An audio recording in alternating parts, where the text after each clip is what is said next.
Hi అండి. అందరికీ నమస్కారం. ఈరోజు అయితే మనమైతే బుద్ధుడు కట్టించిన బౌద్ధ స్తూపం దగ్గరికైతే మనం ఇప్పుడు వెళ్తున్నాం. ఇప్పుడు అది ఎక్కడుంది, దాని చరిత్ర ఏందనేది మనం అక్కడికి వెళ్ళిన తర్వాత పూర్తిగా ఎక్స్‌ప్లెయిన్ చేస్తాం. వెళ్దాం పదండి.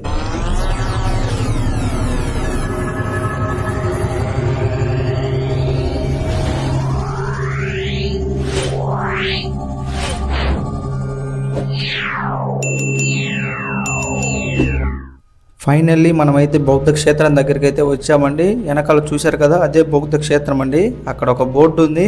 ఆ బోర్డు మీద ఏం రాశారో మనం అక్కడికి వెళ్ళి చదువుదాం. వెళ్దాం పదండి.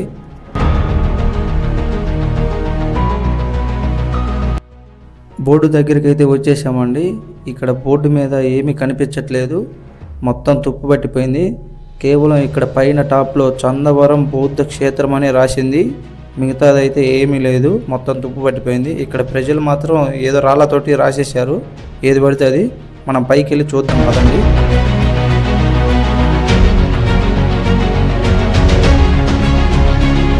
అప్పట్లో ఈ బౌద్ధ క్షేత్రం మట్టితోటి పెద్ద పెద్ద ఇటుకలతోటి నిర్మించబడింది. అదే ఇక్కడ నేను చూపించేది. ఒక్కో ఇటుకు వచ్చేసరికి అడుగున్నర పొడవు ఉంటుంది. ఇంకా మట్టితో కప్పబడింది, అది మొత్తం బూడిపోయింది. జస్ట్ ఇటుకరాలు మాత్రమే మనకు కనిపిస్తున్నాయి. పైన రాళ్ళు ఇటుకరాలు మాత్రమే కనిపిస్తున్నాయి. ఇంకా పైకి వెళ్ళి మొత్తం చూసేస్తాం పదండి.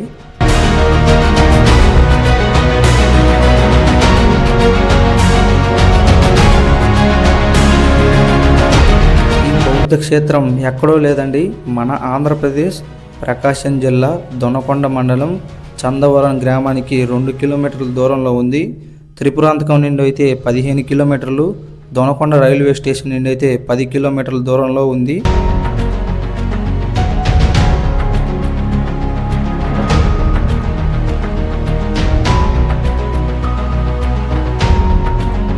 ఈ బౌద్ధ క్షేత్రం శాతవాహన రాజుల కాలంలో బౌద్ధ మత కార్యకలాపాలకు ముఖ్య కేంద్రంగా ఉండేది.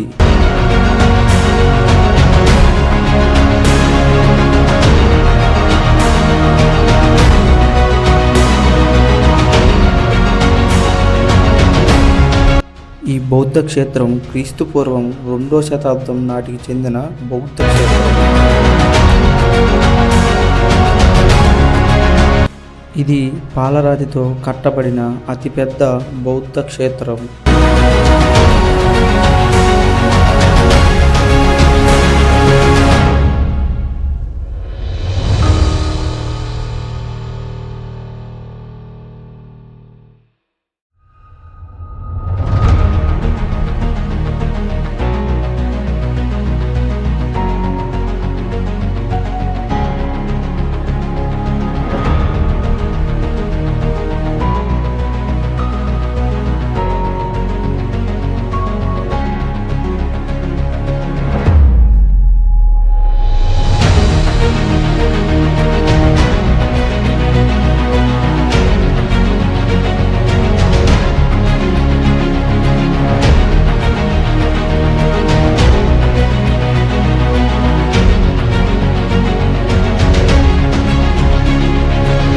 అప్పట్లో శాతవాహనులు కట్టించిన బౌద్ధ క్షేత్రం 2 అంతస్తుల బిల్డింగ్ని పోలి ఉంటుంది. ఉత్తర భాగంలో 19 జ్ఞాన గదులు ఉన్నాయి, 16 పిల్లర్స్ ఉన్నాయి. అవి పైన ఉన్నాయి, తర్వాత చూపిస్తాను నేను మీకు.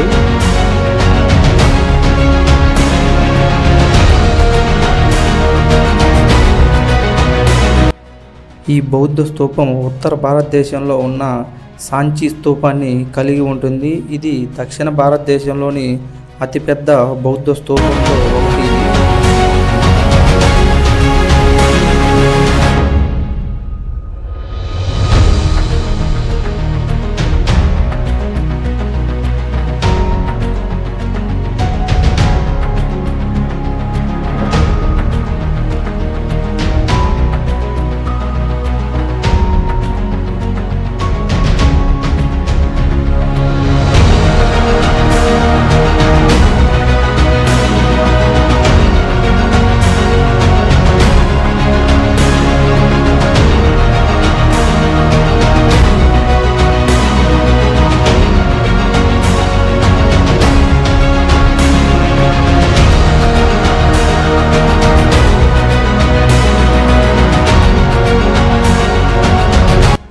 ఇది గులకమ్మ నది ఒడ్డున ఉన్న సింగరకొండపై ఉన్న అతిపెద్ద బౌద్ధ క్షేత్రం.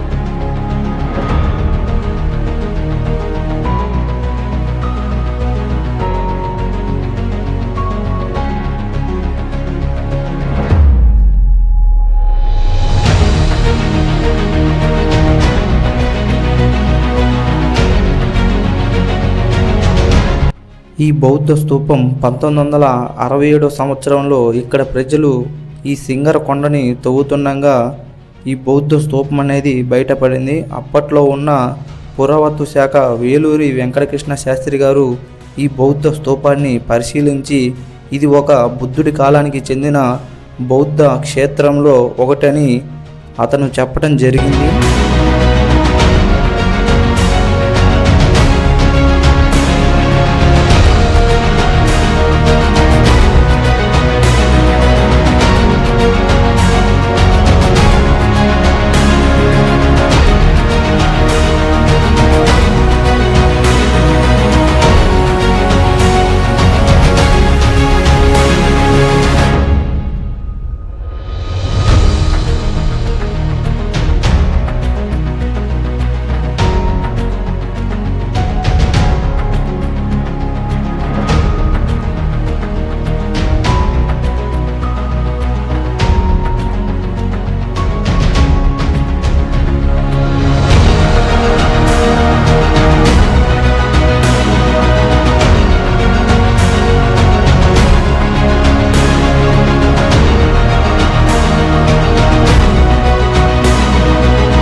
ఇక్కడ ప్రజలు ఏమంటున్నారంటే ఇక్కడ దొరికిన శిలాఫలకాలు చందవరం అనే ఊర్లో ఉంచారని చెప్పారు. ఇప్పుడు మనం అక్కడికి వెళ్తున్నాం. అక్కడికి వెళ్ళి ఆ శిలాఫలకం చూపిస్తాను.